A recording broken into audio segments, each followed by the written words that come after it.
we doing? Okay, those of y'all that have been around since I got Ethyl running, you know that there's been this really obnoxious kind of a chirp, chirp, chirp squeaking from the serpentine belt. Been meaning to address it for a while, and I'm finally getting around to it. The other day I thought I had it fixed, and turned out I didn't. Explain to you what's going on here. So the other day, I went ahead and was messing around with this thing and decided, well, I'm going to give it a shot and see if I can't fix it. Some of the information I'd found suggested that perhaps depending on which belt I was using, might cause it to go ahead and squeak. I went ahead, I took an older belt off of a different motor that I had just sitting around as a spare. I swapped it on, and it wasn't squeaking. Of course, when I did that, the tensioner pulley I had pulled over to one side, it locked in place. When I went ahead and put the new belt on, I went ahead and put tension back on the pulley. Everything was fine, and I drove to Paul's Valley, drove around that evening, took pictures, had a good time. Not one chirp, not one squeak, nothing.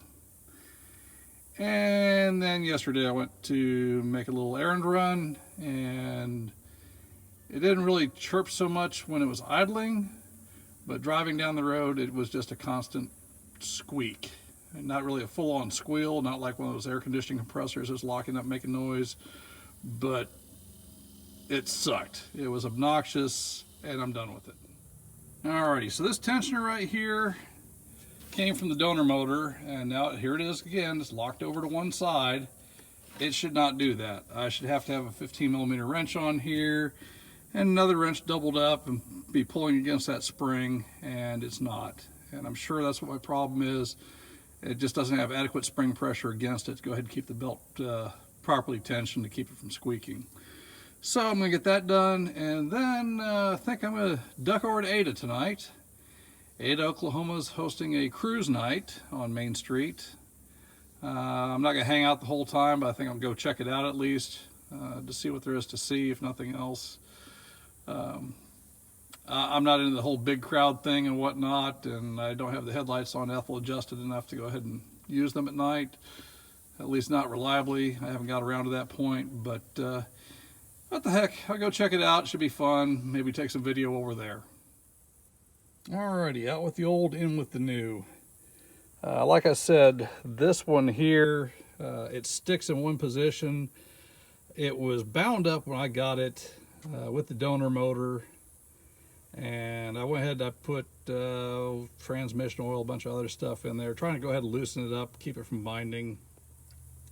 And it sort of kind of worked, but obviously it didn't. Otherwise I wouldn't be out here changing it now. All right, this thing really is a breeze to change. Remember a couple weeks ago I was having ignition problems, and I swapped the ignition coil out. This time all I had to do was take the bottom bolt loose, take the top bolt out, swing the coil down out of the way.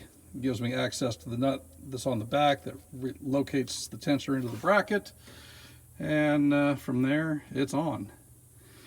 One 15mm nut, and I'm fixing to go ahead and put the wrench on there, put this back under tension, and then I'll go ahead and put the bracket back in place, and we're done. And there we have it, good as new. I think the whole thing may have taken about 5 minutes, and that doesn't count time to go ahead and stop and take video and analyze. So let me go get the key and see if we have a cure, or if I'm just going to have to listen to this stupid thing squeal a while longer. Ladies and gentlemen, here we have it, the moment of truth. Let's see what happens when I turn the key.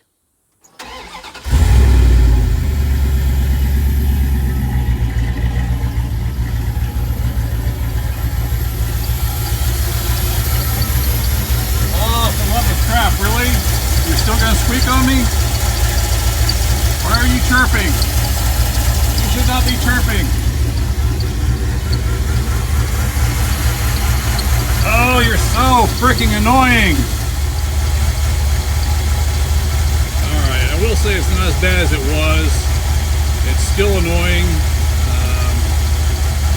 Maybe the issue at this point is just that the new pulley needs to go ahead and wear into the belt a little bit. Like I said, this is the older belt, so we'll give it a shot, see what it does. The idler pulley's new, the water pulley's new. The crank pulley's new. The power steering pulley is not. I think not 100% certain on the idler pulley. The idler pulley might be older. And then of course the air conditioning compressor, I haven't done anything with that yet. But that's not even hooked up at this point. It's just freewheeling on the clutch. So that being said, I'm going to try it out tonight, see what it does, see if it doesn't go ahead and calm itself down, at least under load, or at least not under load, but under acceleration. It's not chirping so much. It's not chirping at all, in fact.